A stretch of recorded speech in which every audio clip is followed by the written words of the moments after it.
సరిగ్గా విధ్వంసమైన 15 రోజులకి భారతీయ జనతా పార్టీ వారే ఆనాటి ప్రధాని పివి నరసింహారావు మీద అవిశ్వాస తీర్మానం పెట్టారు.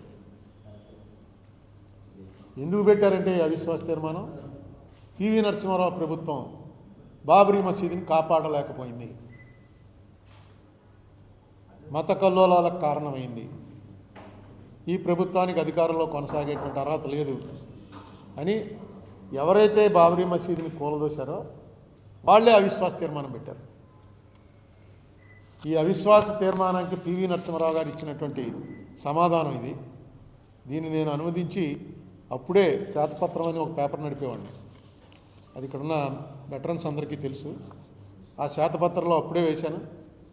దాని కాపీ ఈవేళ ఇది చాలా రెలవెంట్ అనే ఉద్దేశంతో దీని కాపీ కూడా మీకు అందరికీ ఇస్తాను. అలాగే వాట్సాప్లో కూడా మీకు అందరికీ మీ గ్రూప్లో పెడతాను. ఇది చదివితే ఆ రోజు ఏం జరిగిందో క్లియర్గా అర్థమైపోతుంది. ఇది ఈవేళ మనం ఎందుకు మాట్లాడుకోవాల్సి వచ్చిందంటే అసెంబ్లీలు ఉన్నాయి, పార్లమెంట్ ఉంది, రాజకీయ పార్టీలు ఉన్నాయి, ఎవరికీ పట్టింది మన రాజమండ్రిలో మనకే పట్టిందా? పోయిన సంవత్సరం 6వ తారీఖున ప్రెస్ మీట్ పెట్టాను, ఈ సంవత్సరం 6వ తారీఖున ప్రెస్ మీట్ పెడుతున్నాను. ఏంటి నీకు ఒక్కడికే ఏంటి ఈ గొడవలంతాను అంటే దానికి కూడా కారణం అంబేద్కరే. అంబేద్కర్ ఏం చెప్పాడు? No party should have unlimited power. No party should have unlimited power, and it is bad for the people to remain idle and indifferent if that stage of affairs came into being. Ambedkar speaks, volume number 3, page 390. ఏ ప్రభుత్వానికైనా unlimited power అంటే హద్దులు లేనటువంటి అధికారం లభించిన తర్వాత జనంలో మనం నిశ్శబ్దంగా ఐడిల్గా అంటే ఏ పని చేయకుండా, ఇండిఫరెంట్ అంటే పట్టించుకోకుండా ఎప్పుడైతే జనం ఉంటారో అప్పుడు దేశం పతనం ప్రారంభమవుతుంది. ఈవేళ మోడీ గారి పరిపాలనలో ఏ న్యూస్ పేపరు ఏమైనా వీటిలో వచ్చే పేపర్లో ఏదైనా వస్తుందేమో తప్ప అఫీషియల్గా మీరు న్యూస్ పేపర్ తీసుకుని పెట్టినటువంటి పేపర్ ఏది కూడా మోడీ గారి వ్యతిరేక వార్తలు రాయడానికి సిద్ధపట్టలేదు. ఏవో మన విశాలాంధ్రో లేకపోతే ప్రజాశక్తో పార్టీ పేపర్లు ఉన్నాయి, వాళ్ళు ఏమైనా రాస్తారేమో తప్ప మిగతా పేపర్లో అన్లెస్ డైరెక్ట్గా మేము మోడీకి వ్యతిరేకం అని అనుకునేటువంటి పేపర్లు తప్ప ఎవరు రాసే పరిస్థితులు లేరు, కంట్రోల్ అయిపోయారు. మన రాష్ట్రంలో అయితే 2 పార్టీలు కంట్రోల్లోకి వెళ్ళిపోయాయి. ప్రధాన ప్రతిపక్షం అంతే, అధికార పక్షం అంతే, 2 కంట్రోల్లోకి వెళ్ళిపోయాయి. దేశవ్యాప్తంగా అన్ని పార్టీలు ఎక్కడైనా ఒకళ్ళో ఇద్దరో తిరగబడుతుంటే వాళ్ళని ఏం చేస్తారో తెలియని పరిస్థితిలో ఇవాళ భారతదేశం వచ్చేసింది. మీకు ఆఖరికి ట్రంప్ లాంటి వాడు నేనే ఇండియాకి పాకిస్తాన్కి రాజీ చేశాను, ఇద్దరికి వ్యాపారం చెప్పానంటే ఏం వ్యాపారం? రాఫెల్స్ 5 రాఫెల్స్ కూల్చేసామంటే, రాఫెల్ అంటే పెద్ద సెన్సేషనల్, దానికి అసలు ఏం చేసినా కోలదని. ఎందుకంటే అది కాంగ్రెస్ టైంలో జరిగినటువంటి అగ్రిమెంట్కి 5 రెట్లు ఎక్కువగా డబ్బు పెట్టుకున్నారు ఎన్డీఏ వచ్చాక, బీజేపీ వచ్చాక. కొని ఏం చెప్పారు? ఇది అసలు ఇక్కడి నుంచి దీన్ని ఎవడో ఏం చేయలేని వెళ్ళి కొట్టేసి వచ్చేటమే తప్పని 4ో 5ో కూల్చేసామని ప్రపంచవ్యాప్తంగా అందరితోటి చెప్తున్నారు వాళ్ళు. మన లోక్సభలో అడిగితే మినిస్టర్ గారు అంటారు పరీక్ష పాస్ అయ్యామా లేదా అని చూడాలి తప్ప పెన్సిల్ సరిగ్గా రాసిందా లేదా అన్నది కాదు. అది పక్కన పెట్టండి, అయింది ఎంతసేపు అదే చెప్తారంటే మనం పాకిస్తాన్లో ఇంతమందిని చంపేశాం, ఇంతమంది అండి టెర్రరిస్టులు కొట్టేశాం అని ఆయన సమాధానం చెప్తాడు. ఈ రాఫెల్ దీని మీద ఇప్పటికీ ట్రంప్ అంటాడు నేనే రాజీ చేశానంటాడు, నేనే ఇద్దరికి రాజీ చేశానని.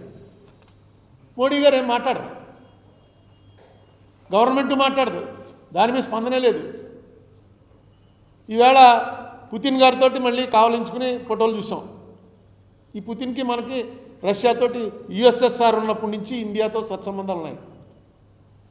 ఎప్పుడు మనం రష్యాతో సంబంధాలు చెడగొట్టుకోలేదు. చైనాతో కూడా ఇలాంటి సంబంధాలు గతంలో ఎప్పుడు లేవు. చైనాతో వార్ అయింది కానీ 64లో ఆ వార్ పూర్తయిన తర్వాత ఎప్పుడు ఇలాంటి సంబంధాలు చైనాతో కూడా ఎప్పుడు లేవు. ఈవేళ భారతదేశానికి ప్రపంచవ్యాప్తంగా ఉన్న పెద్ద క్రెడిబిలిటీ ఏంటి? ఈ భారత ఉపఖండంలో అన్ని దేశాల్లోనూ డిస్టర్బెన్స్లు వచ్చాయి ఎక్సెప్ట్ ఇన్ ఇండియా. ఇంత పెద్ద దేశంలో ఇన్ని కులాలుండి, ఇన్ని మతాలుండి, ఇన్ని నాగరికతలుండి, ఇన్ని సంస్కృతులుండి, ఇన్ని భాషలుండి అసలు it will go to dogs అన్నాడు చర్చిల్. ఇండియాకి ఇండిపెండెన్స్ ఇస్తున్నామంటే India will go to dogs అన్నాడు. అటువంటిది అలా నిలబెట్టుకుంటూ వచ్చాం. దీనికి ప్రధానమైనటువంటిది ఏంటంటే ప్రపంచం అంతా మతాల పేరుతో కొట్టుకుంటున్నా ఇండియాలో మాత్రం దాన్ని కంట్రోల్ చేసుకుంటూ ఎన్ని రెచ్చగొట్టినా కంట్రోల్ చేసుకుంటూ వచ్చాం. నిజంగా వాళ్ళు ఇది హిందూ దేశం కాబట్టి హిందువులే ఇక్కడ జనం, మిగతా వాళ్ళంతా సెకండ్ రేట్ సిటిజన్స్, ఇక్కడ ఉన్న ముస్లిమ్స్ క్రిస్టియన్స్ ఎవరు పనిచేయరు అనేటువంటిదే బీజేపీ వారు నిజంగా ఫాలో అయితే మొన్న ఎందుకు తీసుకొచ్చి సోషల్ కూర్చోబెట్టుకున్నారు పక్కన? మొత్తం మన యుద్ధం గురించి ఏం మాట్లాడుతున్నా ఓ పక్కన తీసుకొచ్చి సోఫియా ఖురేషి అనేటువంటి ఒక ముస్లిం లేడీ, ఆవిడ కళ్ళల్లో ఏదో కొంచెం ఇంపార్టెంట్ పొజిషన్లో ఉంది, ఆవిడని తీసుకొచ్చి ఇంకెవరు లేరా? ఆవిడని ఎందుకు తెచ్చిపెట్టుకున్నారు పక్కన? ఎందుకంటే ప్రభుత్వానికి తెలుసు మన స్ట్రెంగ్తే ఇది. యావత్ ప్రపంచంలో భారతదేశానికి ఉన్న పెద్ద స్ట్రెంగ్త్ ఏంటంటే ఇక్కడ మతాల పేరు చెప్పి కొట్టుకోరు. దానికి కారణం హిందువులే. ఎస్, హిందువులే. ఎందుకంటే హిందువులది ఒక మతం కాదది. దీని మీద నేను చెప్పింది కాదు, ఒకే ఒక అఫీషియల్ జడ్జిమెంటు, తర్వాత మళ్ళీ మతం మీద జడ్జిమెంట్ రాలా. రాజేంద్ర గడ్కరీ అనేటువంటి ఆయన 1964లో ఓ జడ్జిమెంట్ ఇచ్చాడు. ఏమన్నాడు ఆయన? when we think of Hindu religion, unlike other religions in the world, the Hindu does not claim any one prophet. మనకి ఒక ప్రాఫిట్ లేడు, మొహమ్మద్ ప్రవక్త లాగా, జీసస్ క్రైస్ట్ లాగా ఒక ప్రాఫిట్ లేడు మనకి. It does not worship any one God. ఒక దేవుడు లేడు, అసలు దేవుళ్ళు ఏంటో కూడా మనకు తెలియదు. మనకి రాజస్థాన్లో పోతే అక్కడ కాటేశ్యామ్ అని చెప్పి కృష్ణుడి గుడి ఉంటుంది. అది ఏంటంటే ఘటోత్కచుడి కొడుకు బర్బరీకుడికి కృష్ణుడు వరం ఇస్తాడట, నిన్ను పూజిస్తారు నా పేరుతోటి అని. అసలు ఘటోత్కచుడికి బర్బరీకుడు అన్న కొడుకున్నాడనే మన భారతంలో ఎక్కడ ఉండదు. అక్కడ అది పెద్ద గుడి, విపరీతమైన జనం ఎప్పటి నుంచో. అక్కడ దేవుడి దగ్గర కూడా మనం ఏదైనా కొత్త గుడికి వెళ్తే స్థల పురాణం అని చెప్పి పురోహితుడే చెప్తాడు, అక్కడ ఉన్నటువంటి ఆచార్య గారు చెప్తాడు ఈ స్థల పురాణం ఇదని. అక్కడికక్కడ తెలుసుకుంటాం మనం గాడ్ని. It does not worship any one god. It does not subscribe to any one dogma. It does not believe in any one philosophic concept. It does not follow any one set of religious rites or performances. In fact it does not appear to satisfy the narrow traditional features of any religion or creed. It may broadly described as a way of life, nothing more. ఇందులో పాలిథియిస్టిక్ ఉండొచ్చు, అంటే బహుదేవతారాధన. Monotheistic ఉండొచ్చు, ఏకేశ్వరోపాసన. ప్యాంథియిస్టిక్ ఉండొచ్చు, సర్వదేవతావాదం. మోలిస్టిక్ ఉండొచ్చు, ఏకత్వం, దేవుడు ఒక్కడే ఉన్నాడు. అగోయిస్టిక్ ఉండొచ్చు, అంటే ఆజ్ఞేయవాది, కనపట్లేదు కాబట్టి నేనేమని నమ్మను. నాకు ఈ మాట ఎవరు జైపాల్ రెడ్డి గారు చెప్పాడు. నేనేమి నాస్తికుడిని కాదు, యాగ్నోస్టిక్ అన్నాడు. యాగ్నోస్టిక్ అంటే అర్థం ఏంటి సార్ అంటే, నాకు దేవుడు కనపట్లేదు కాబట్టి నేను దేవుడి మీద ఏమి దృష్టి పెట్టను, దేవుడి సంగతి నాకు అనవసరం.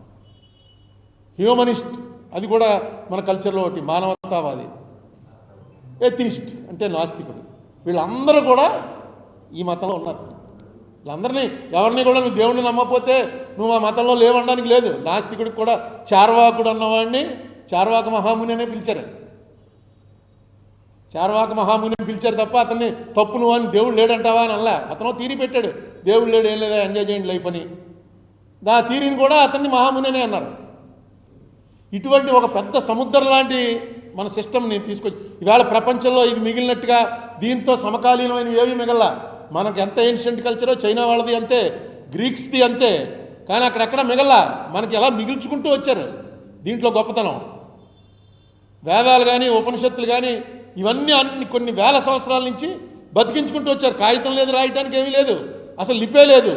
మాట ద్వారా, ఆ మాట ద్వారానే అలా శృతి స్మృతి అని ఇన్నేళ్ళు లాక్కుంటూ వచ్చారు. దీనికి ఒక మతం కలర్ ఇవ్వాలనేటువంటి ప్రయత్నం చేస్తున్నారు. అది చాలా తప్పు. ఇది మతం కాదు, ఇది ఒక సంస్కృతి. ఇక్కడ ఎవరిని పూజించినా మనకేం నష్టం లేదు. మనకి మన బ్లడ్లోనే, మన జీన్స్లోనే అసలు ఇది లేదు.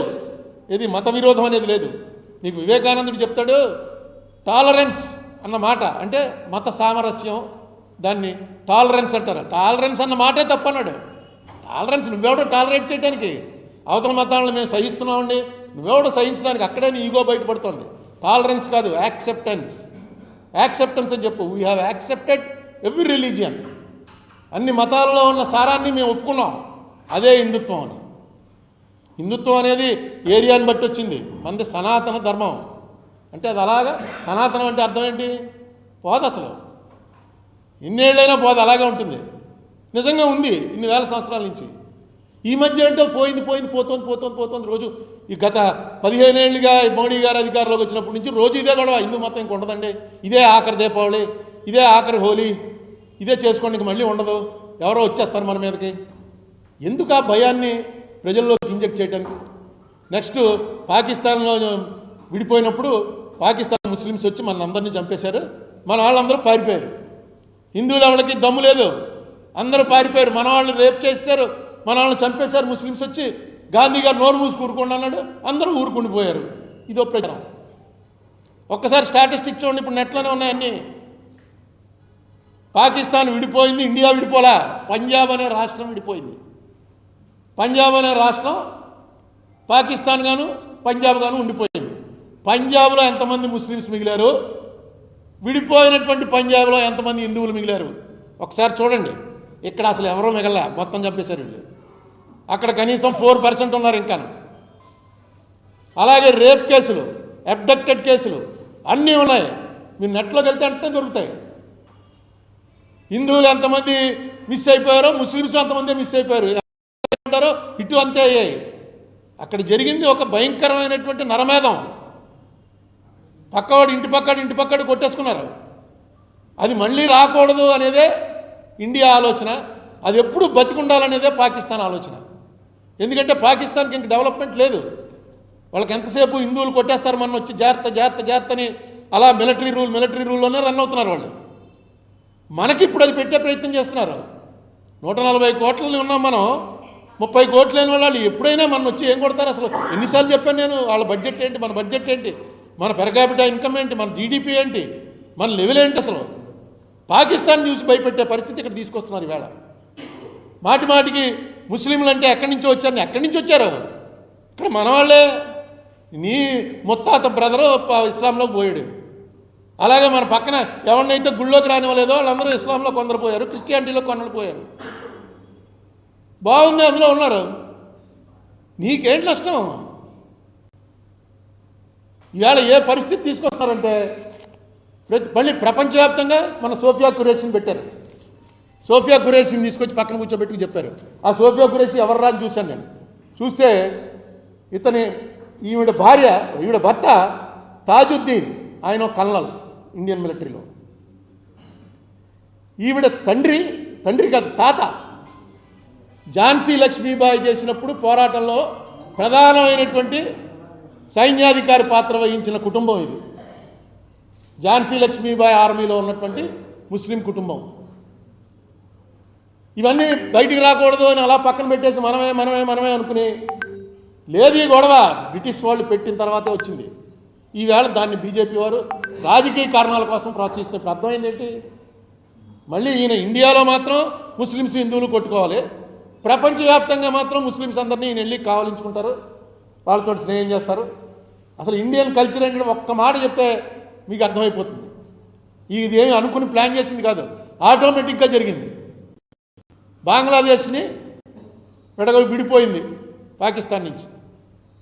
మెయిన్ పాత్ర అమెరికా వ్యతిరేకం చేసినా సరే ఇందిరాగాంధీ రష్యా సహాయంతో పాకిస్తాన్లో డైరెక్ట్గా వెళ్ళి ఆక్యుపై చేసి ముజిబుర్ రహమాన్కి అప్పచెప్పేశారు. అప్పటికి మేమంతా పెద్దవాళ్ళయ్యాం. మాకు రేడియో న్యూస్ తెలిసేంత వయసు ఉంది, పేపర్ చదివేంత వయసు ఉంది. ఆవేళ లిస్టు చూడండి. ఇండియన్ ఎయిర్ ఫోర్స్ మెయిన్ పాత్ర వహించింది ఇండియన్ ఎయిర్ ఫోర్స్. డైరెక్ట్గా ఆ ఫ్లైట్స్ని చూసే పాకిస్తాన్ ఆర్మీ వాళ్ళు పైనుంచి, ఇది ఎప్పుడు 72లో పైనుంచి విమానాలు వచ్చేస్తున్నాయి ఇండియన్ విమానాలు అనేటప్పటికి భయపడిపోయి బంకర్స్లో దూరిపోయి పారిపోయారు. ఆ మొత్తం ఆపరేషన్ రన్ చేసినటువంటి ఎయిర్ ఫోర్స్కి ఇండియన్ ఎయిర్ ఫోర్స్ కమాండర్ పేరు ఇద్రిస్ హసన్ లతీఫ్. అదొక ముస్లిం అతను. బంగ్లాదేశ్ అనేటువంటి పాకిస్తాన్ అనేటువంటి ముస్లిం కంట్రీలో భాగమైనటువంటి బంగ్లాదేశ్ అనే దాన్ని విడదీయటంలో దేశాన్ని ఏర్పరచడంలో ప్రధాన పాత్ర వహించిన ఒక ఇండియన్ ముస్లిము ఇద్రీస్ హసన్ లతీఫ్ అతని పేరు. అక్కడితో అయిపోలేదు. ఆర్మీ కమాండర్ ఎవడు మనందరికీ తెలుసు, మానెక్ షా. మానెక్ షా అంటే పార్సీస్ అంటే ఇండియన్స్ కాదు వాళ్ళు, హిందూస్ కాదు వాళ్ళు.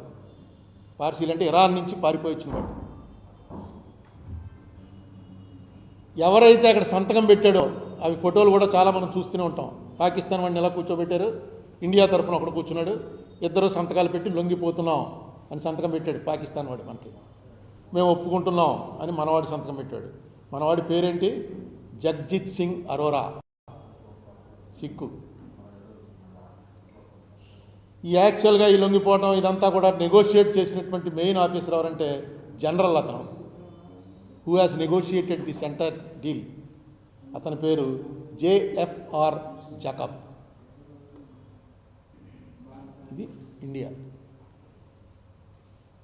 ఇవాళ ప్రపంచంలో ఇండియాని ఎవడో కూడా ఇది ఈ కంట్రీలో ఈ తప్పులు ఉన్నాయి, మత ఛాందస్మైన కంట్రీ అని అనుకోవడానికి వీలు లేని పరిస్థితి తీసుకురావడానికి ఇదేమీ ప్లాన్ చేసి పెట్టింది కాదు. అప్పుడేమీ గొడవలు లేవు. యాదృచ్ఛికంగా జరిగిన దాంట్లో టాప్ పొజిషన్స్ ఉన్న వాళ్ళందరూ అన్ని మతాల వాళ్ళు, ప్రపంచంలో ఉన్నటువంటి అన్ని ముఖ్యమైనటువంటి మతాల వాళ్ళు టాప్ లెవెల్లో ఉన్నారు. ఈ మెసేజ్ చూడగానే అర్థమవుతుంది. ఓ పక్కన అదేమో ఇస్లామిక్ కంట్రీ, ఇంకో పక్కన ఇది సెక్యులర్ అంటే అదే. అలాంటి దాన్ని మనం ఏ పరిస్థితి తీసుకొస్తున్నామంటే అనవసరమైనటువంటిది. ఈవేళ రష్యాతో కలిశారు. రష్యాతో కలవటం ఇది ఈవేళ వీళ్ళు కలిసింది కాదు, ఎప్పటి నుంచో రష్యాతో మనకు స్నేహ సంబంధాలే ఉన్నాయి. మాట్లాడండి, రష్యాతో మాట్లాడండి, అమెరికాతో మాట్లాడండి, చైనాతో మాట్లాడండి. ఇండియాలో మాత్రం ఇలా ప్రవర్తిస్తూ బయట బాగానే చేయొచ్చు మనం మ్యాజిక్ అనుకుంటే అది పొరపాటు. అది బయట మ్యాజిక్ అలా జరగదు. ఎందుకంటే మీరు గొడవ పెట్టుకుంటున్నటువంటి మతాలు క్రిస్టియన్స్ ప్రపంచవ్యాప్తంగా 220 కోట్ల మంది ఉన్నారు. ముస్లిమ్స్ ప్రపంచవ్యాప్తంగా 160 కోట్ల మంది ఉన్నారు. అసలు మతమే లేదనేవాళ్ళు 110 కోట్ల మంది ఉన్నారు. మనం 100 కోట్లు ఉన్నాం. మన చుట్టూ ఉన్నటువంటి ముస్లిం కంట్రీసే. మనం ఇక్కడ మాత్రం లోపలేనండి ముస్లిమ్స్ని వేధింపు, బయటికి వెళ్తే మనం ముస్లిమ్స్ అందరినీ కావలించుకుంటా ఉంటే అది ఆగేది కాదు. ప్రపంచం చిన్నదైపోయింది, చిన్న పల్లెటూరు అయిపోయింది. ఎక్కడ ఏం జరిగినా సరే ఈ కమ్యూనికేషన్స్ పెరిగిపోవటం వల్ల వెంటనే తెలిసిపోతుంది ఎక్కడేం జరిగినా. ఈవేళ మీ పాలసీ ఏంటి? నేను అందుకే అడిగాను. ఈ ఆర్ఎస్ఎస్ 100 సంవత్సరాలు అయిందని మొన్న డైరెక్ట్గా మోడీ గారు వచ్చి ఆర్ఎస్ఎస్ గొప్ప ఆర్గనైజేషన్ లేదు అని చెప్పి ఎర్రకోట మీద నుంచి ఆగస్టు 15 స్పీచ్ నాడు చెప్పాడు. ఏ ఆర్ఎస్ఎస్ అయితే పటేల్ గారి చేత నిషేధించబడిందో ఆ పటేల్ని మా లీడర్ అని చెప్తారు వాళ్ళు. వాళ్ళకి సొంతంగా చెప్పుకోవడానికి లీడర్స్ లేరు. కాంగ్రెస్ తోటి ఎవరెవరు డిఫర్ అయ్యారో వాళ్ళందరూ కూడా వాళ్ళ లీడర్స్ అయిపోయారు. పటేల్ అయితే డైరెక్ట్గా ఉత్తరం రాశాడు గోల్వాల్కర్కి జైల్లో ఉంటే, మమ్మల్ని మీరు ఏం చెప్తే అది వింటాం, మా మీద నిషేధం ఎత్తి మమ్మల్ని జైలు నుంచి విడుదల చేయండి అని గోల్వాల్కర్ రాస్తే పటేల్ ఏమన్నాడంటే మీరు అందరూ వచ్చి కాంగ్రెస్లో విలీనం అయిపోతామంటే మిమ్మల్ని విడుదల చేస్తామన్నాడు.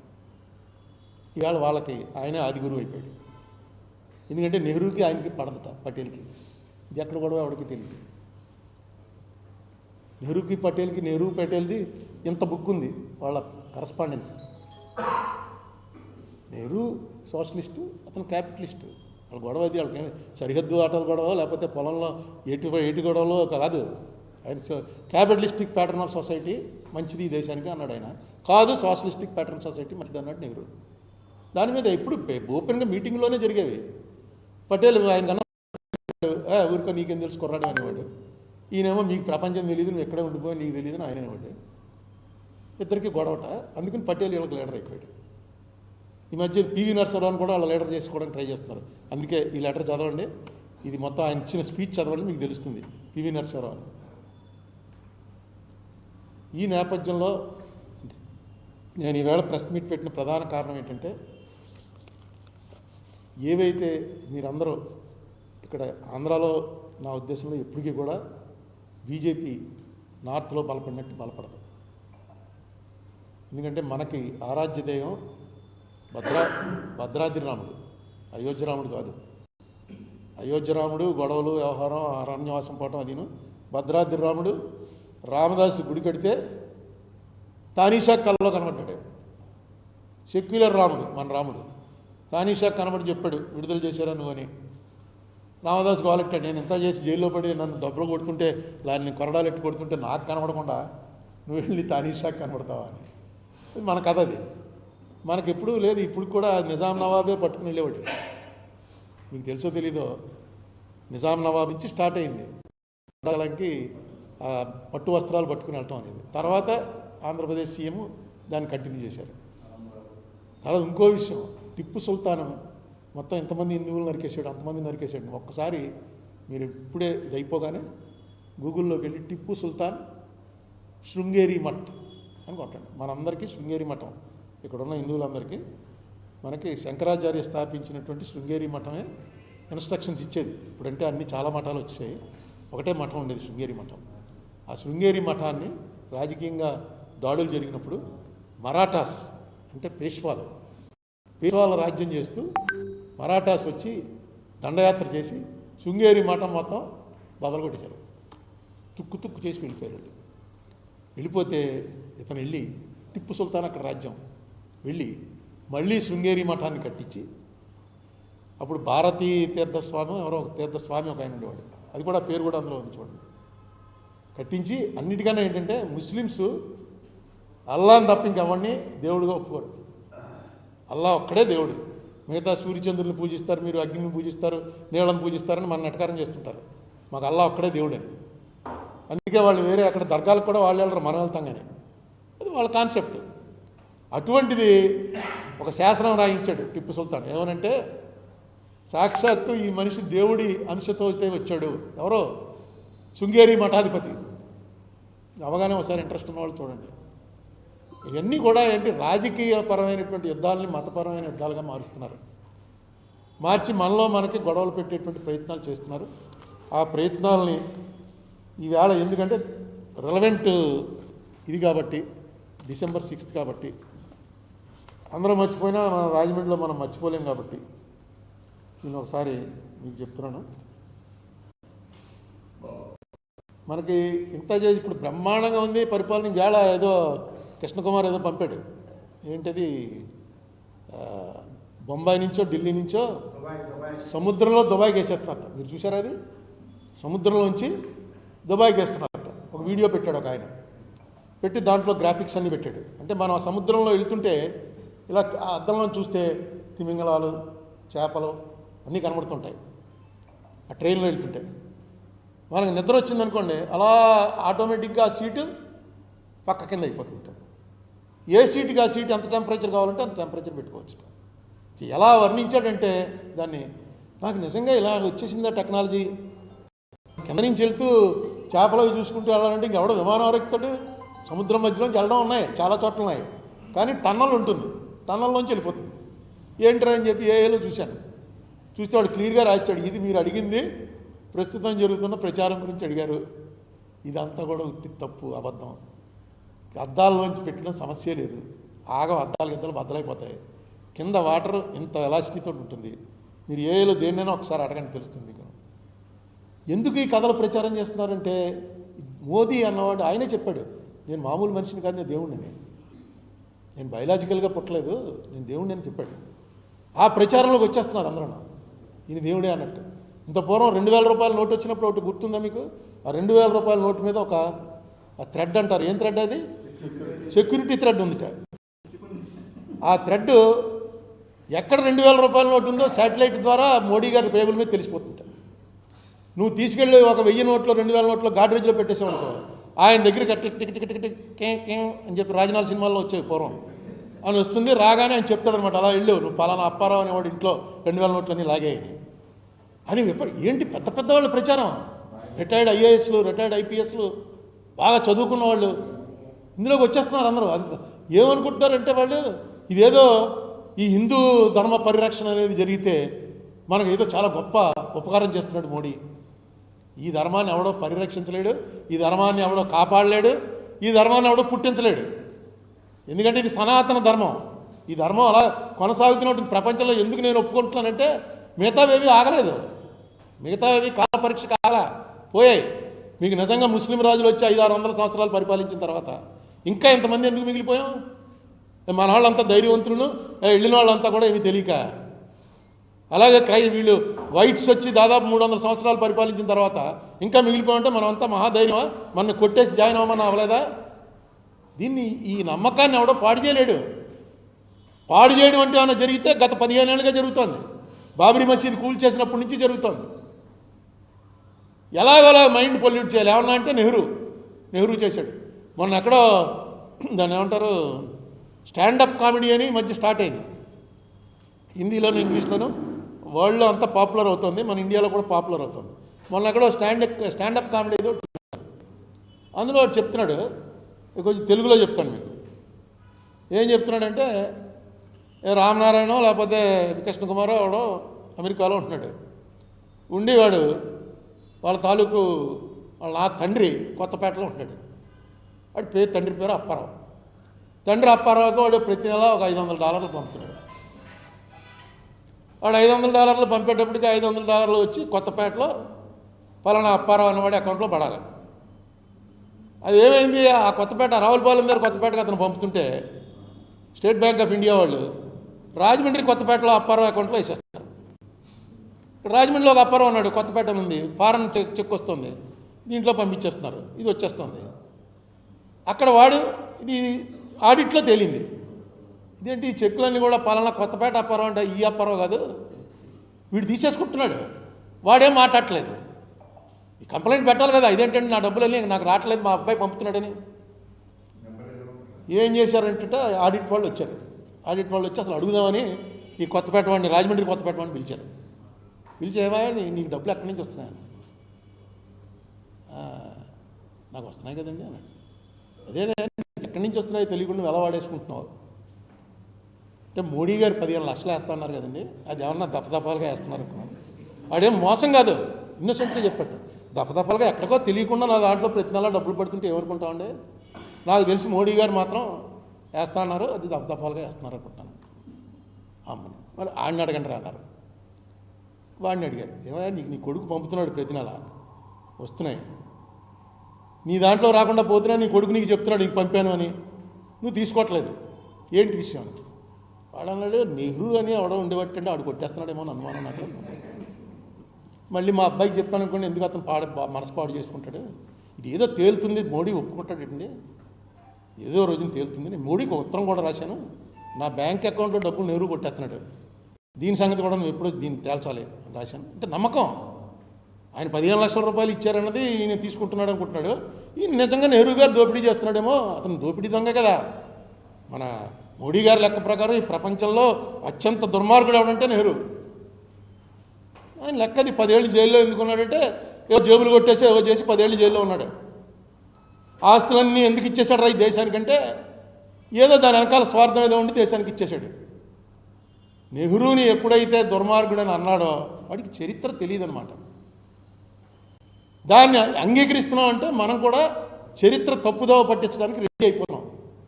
ముఖ్యంగా నేను అడ్రస్ చేస్తున్నది చదువుకున్న వాళ్ళు, ఉన్నత స్థానాల్లో ఉన్నవాళ్ళు.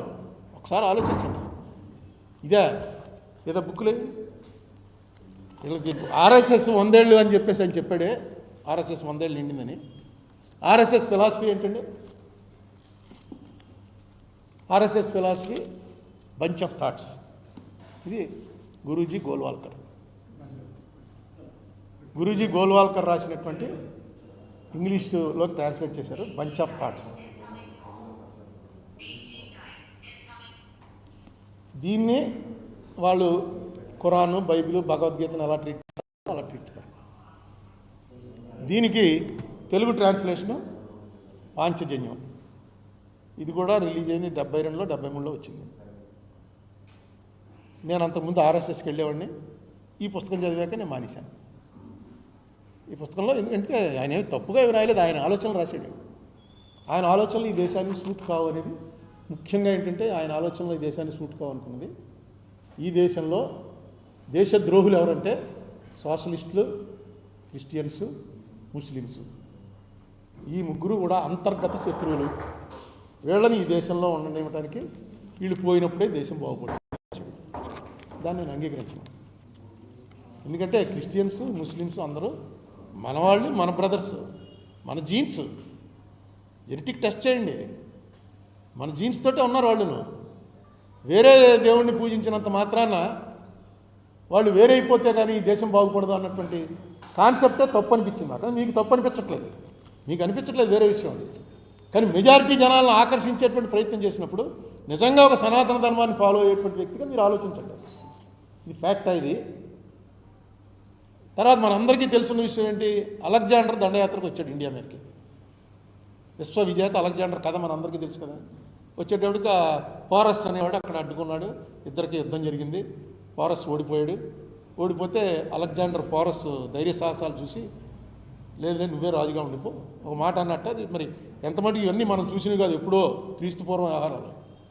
ప్రపంచంలో జరిగినటువంటి దీని మీద జరిగినటువంటి డిస్కషన్లో బయటకు వచ్చింది ఏంటంటే, పోరస్ అన్నవాడిని పట్టుకుని నిన్ను ఏం చేయాలని అడిగితే అలెగ్జాండర్ ఏం చేస్తావు, తోటి రాజు కింద చూడు నన్ను, చూస్తే లేకపోతే చంపేయనట్ట. చూస్తే నాకు సింహాసనం ఇచ్చి నన్ను కూడా రాజు కింద మాట్లాడలేకపోతే చంపేయనంట. అంటే అలెగ్జాండర్ ఏమి ధైర్యం రావిడదని చెప్పి నీ రాజ్యం నువ్వే ఎక్కువ అన్నట్టు అని మనం కథ. ఈయన ఏం చెప్తాడంటే, మన దేశంలో పర్వతరాజుల తాకిడి తట్టుకోలేక అలెగ్జాండర్ పారిపోతుంటే ఒక భారతీయ వీరుడి ప్రాణాంతకమైన చావు నుంచి తప్పించుకోలేక వేరొక మార్గాన్ని వెళ్ళబోయి ఇరాన్ దగ్గర మరణించాడు. మన వాళ్ళు చాలా గొప్పవాళ్ళని మనం అనుకోవటంలో తప్పేం లేదు, చాలామంది అనుకుంటాం. కానీ ప్రపంచంలో ఒక చరిత్ర దీంట్లో ఉన్నప్పుడు ఆ చరిత్ర కాదండి మాది. యాక్చువల్గా అది ఎవరికీ తెలియదు. అలెగ్జాండర్ని మావాడు కొట్టితే చావు దెబ్బ దగ్గరేసి పారిపోతే రక్తం కట్టి చచ్చిపోయాడు, అది ఫ్యాక్ట్ అని రాశాడు. అసలు దీంట్లో రెలవెన్సీ లేదు అసలు. అంటే మనం చాలా గొప్పవాళ్ళం అనేటువంటి ఒక అహంకారాన్ని ఏదైతే పెడుతున్నారో అదే తప్పు అన్నాడు భగవద్గీతలో కృష్ణుడు. అసలు ఆ అహంకారమే నిన్ను చంపేస్తుంది అర్జున. నువ్వే నేను చంపేస్తాను జనాలందరినీ అంటే అహంకారం అనేది పక్కన పెట్టు. సైంధవుణ్ణి రేపు సాయంకాలంలోగా చంపకపోతే అని అన్న తర్వాత కృష్ణుడు చెప్తాడు, మీకు ఏమైనా పిచ్చి కనుక మీకేంటి, మీరు ఏమనుకుంటున్నారు అసలు, ఏమిటి అహంకారం, రేపు సాయంత్రంలోపు నేను చంపేస్తానని. నిజంగా వాడు ఆ మాట అనకపోతే పొద్దున్నే ఫస్ట్ బాణంతా సైంధవుడిని చంపేయచ్చు. ఈ ప్రతిజ్ఞను పట్టేటప్పటికి దోలు దిగింది మొత్తం, దాచేసారు. ఆఖరణ కృష్ణుడు మళ్ళీ మ్యాజిక్లు చేసి అవి చేసి అర్జునుడిని కాపాడుకోగలిగాడు. అలాగే ఇందులో అన్నిటికన్నా బాగా నేను బాధపడ్డది ఏంటంటే, ఈయన రిజర్వేషన్లకు వ్యతిరేకం. 10 ఏళ్లే ఉంచమన్నాడు అంబేద్కర్, 10 ఏళ్ళు దాటిన తర్వాత కూడా ఉంచడం కరెక్ట్ కాదు అని క్లియర్గా చెప్పాడు ఆయన. తర్వాత ఆంగ్ల భాషకి వ్యతిరేకం. హిందీ అసలు సంస్కృతం మన రాజ్య భాష అయితే సంస్కృతం ఈ మధ్య చలామణిలో లేదు కాబట్టి సంస్కృతం వచ్చే వరకు హిందీని మనం రాజ్యభాషగా అంగీకరించాలి అన్నది ఆయన పుస్తకంలో రాశాడు. తర్వాత స్త్రీలకి సమానమైనటువంటి ప్రతిపత్తి ఇవ్వాలన్న తప్పు. ఇదో కొత్త ఆలోచన మొదలెడుతున్నారు. మొన్నటిదాకా కులం, మతం, భాష ఇలాంటివన్నీ తెచ్చి ఇప్పుడు లింగతత్వం అనే మరో తత్వాన్ని రెచ్చగొడుతున్నారు. స్త్రీలకు ఇవ్వాలనేటువంటి పద్ధతి తప్పు అని చెప్పాడు. హిందువుకి మాతృగర్భంలోనే సంస్కారం లభిస్తుంది. అంటే మనం తల్లి కడుపులో ఉండగానే మనకి సంస్కారం వచ్చేసింది. మనందరం హిందువులే కదా, మనందరికీ మనకి ఎవరికి గుర్తులేదు, తల్లి కడుపు ఏంటి చిన్నప్పుడే గుర్తులేదు, ఏదో ఇంట్లో చెప్పుకుంటుంటే ఏంటం తప్ప ఓహో అలా చేసేవాడిని అని పుట్టినప్పుడు ఎవరికి గుర్తుండదు. కానీ మనకు మాతృగర్భంలోనే హిందువుకు మొదటి సంస్కారం లభిస్తుంది. చివరన అతని దేహం అగ్నిజ్వాలకు ఆహుతి అయినప్పుడు లభిస్తుంది ఏంటి సంస్కారం. హిందువును హిందువుగా తీర్చిదిద్దేందుకు షోడశ సంస్కారాలు ఉన్నాయి. నిజానికి మాతృగర్భం నుంచి చూడకముందే మనం హిందువులుగా జన్మిస్తాం. ఇతరుల విషయానికి వస్తే వారు ఊరు పేరు లేని మానవ జీవిగా ఈ ప్రపంచంలో జన్మిస్తారు. అటుపైన సుంతి చేస్తే ముస్లింగాను, జ్ఞానస్నానం చేస్తే క్రైస్తవులుగాను మారుతారు. ఇది రాశారు. నేను అంగీకరించను. ఎందుకంటే ఈ క్రిస్టియన్స్, ముస్లిమ్స్ ఎవరున్నారో వాళ్ళ ముత్తాతల తాతలకు వెళ్తే వాళ్ళందరూ కూడా మనవాళ్ళే. వాళ్ళు మాతృగర్భంలోంచి షోడశ సంస్కారంలోంచో పుట్టారు. పుట్టిన తర్వాత ఇక్కడ బాగాలేదురా అని చెప్పి అందులో పోయారు. ఎందుకు బాగాలేదు, ఏం తప్పు చేసామో ఆ తప్పు సరిదిద్దుకుందామని చూడాలి. కానీ ఈ లాజిక్ అందదు ఇది. తర్వాత అన్నిటికన్నా ఇదేంటంటే సినిమా నటీనటులు చాలా దారుణంగా రాశాడు. అగాధమైన అవినీతిలో పొరలాడడానికి పేరుపడ్డ సినిమా నటీనటులు మన సాంస్కృతిక రాయవార వర్గాలుగా ఉండేంత వరకు ఈ దేశం దిగజారిపోయింది. పరిపాలన చేస్తున్నారు కదా. సినిమా యాక్టర్స్ అన్నవాడు అసలు పాలిటిక్స్లో రాకూడదన్నాడు. అది ఒక చిన్న కథ ఒకటి రాశాడు ఆయన. ఆ కథ చెప్పి ముగిస్తాను. ఏంటంటే ఒక బ్రిటిష్ ఆఫీసరు వెళ్తున్నట్ట, వెనకాల ఆయన బంట్రోజు వెళ్తుండగా ఒక ఇండియన్ ఆఫీసర్ ఎవరో వచ్చి బ్రిటిష్ ఆఫీసర్కి దండం పెట్టి నమస్కారం పెట్టి విష్ చేశాడు. బ్రిటిష్ ఆఫీసర్ వెనకాల ఒక బంట్రోజు విష్ చేశాడు. విష్ చేసి వెనకాల బంట్రోజ్కి కాళ్ళకు నమస్కారం పెట్టేశాడు. పెట్టేస్తే బ్రిటిష్ ఆఫీసర్ అన్నాడు, నువ్వు నాకేమో ఇంత పెద్ద ఆఫీసర్ నాకు జస్ట్ విష్ చేసావు, ఏంటిది వీడు మా బంట్రోజ్కి నువ్వు అలా కాళ్ళ మీద పడిపోయేంటి అంటే ఆయన అన్నట్ట, నువ్వు హోదాను బట్టి ఆఫీసర్వి, ఆయన బ్రాహ్మడు, పుట్టుకతోటే పూజ్యనీయుడు ఆయన, అందుకని ఆయన కాళ్ళ మీద పడవలసి వచ్చింది. బ్రాహ్మడు ఆయన రాసిన దాంట్లో అందుకని ఆయన కాళ్ళ మీద పడడం మా సంస్కారం అంటే ఆఫీసర్ వెంటనే బ్రిటిష్ గవర్నమెంట్కి లెటర్ రాశాడు. ఈ సంస్కారాన్ని మనం నిర్మూలించే వరకు, ఇలా బ్రాహ్మణ కాళ్ళ మీద పడే సంస్కారాన్ని నిర్మూలించే వరకు ఈ దేశం మన చేతిలోకి పూర్తిగా రాదు. కాబట్టి వెంటనే దీని విషయం తేల్చండి.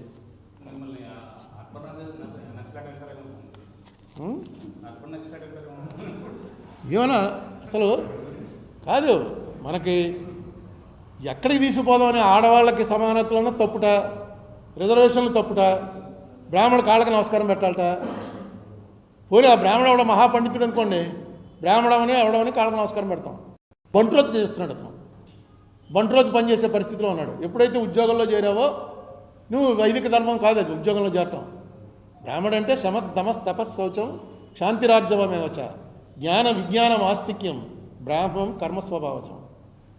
నీ జీవితం అంతా కూడా నువ్వు జ్ఞాన సముపార్జనలోనే ఉండాలి. తిండి తింటున్నావా లేదా అని. అందుకే బ్రాహ్మణుల జాతిగా చూసుకో, బ్రాహ్మణుల జాతిగా చూసుకోని రాజులకు ఎందుకు చెప్పారంటే వాడు తిండి కూడా తిండవు. నేనైతే అలాంటి బ్రాహ్మణులు చూడలేదు, ఎవరైనా ఉన్నారేమో నాకు తెలియదు. మేమంతా కులానికి బ్రాహ్మణ కులంలో పుట్టాము. ఇక్కడ ఎవరు చేసినా సరే, ఏ కర్మ చేసినా సరే, వాళ్ళు వ్యాపారాలు చేసుకునే వాళ్ళు ఉన్నారు, ఉద్యోగాలు చేసుకునే వాళ్ళు ఉన్నారు, పౌరోహిత్యం చేసేవాళ్ళు ఉన్నారు, ఆచారాలు చేసేవాళ్ళు ఉన్నారు. తప్ప తినడానికి తిండికి కూడా మేము సంపాదించుకోవడానికి కూర్చునేవాళ్ళు అలా ఉండాలనేది ఇది ఓల్డ్ దీనికి వెళ్తే, ఓల్డ్ కల్చర్కి వెళ్తే. కానీ ఇది మారుతూ వస్తుంది. ఈ ధర్మంలో ఉన్న గొప్పతనం ఏంటంటే ఇది ఒకప్పుడు సతీసాగమనం అనేది కంపల్సరీ. శివాజీ గారి భార్య సతీసాగమనం చేసింది. రుక్మిణి, కృష్ణుడి భార్య రుక్మిణి సతీసాగమనం చేసింది. సతీసాగమనం చేసి తీరాలి కొన్ని వారియర్ క్లాసుల్లో. పోయింది అది. ఈవేళ అది ఎవడన్నా సతీసాగమనం అంటే చీ అంటున్నాం. 300-400 రాజా రామ్మోహన్ రాయ్కి ముందు గుడి కట్టేవారు. ఎవరైతే సతీ చేసుకుందో ఆవిడ గుడి కట్టేవారు. ఎవరా రాజస్థాన్లో ఆఖరి సతి ఎవరు? జైను ఆఖరి సతి రూప్ కన్వర్ అనే ఒక ఆవిడ చేస్తే ఆవిడ గుడి కట్టారు. ఇప్పుడు గుడి ఉంది, పెద్ద గుడి ఉంది. ఎక్కడ ఇప్పుడు మనం అభివృద్ధి, మన గొప్పతనం ఏంటంటే ఇస్రోలో చంద్రమండలం మీదకి ర్యాకెట్ విసిరేవాడు. చంద్రమండలం మీదకి ర్యాకెట్ వేసే ఇస్రో చీఫ్ గారు వచ్చి దండం పెట్టి కొబ్బరికాయ కొట్టి ర్యాకెట్ ఆన్ చేస్తాడు.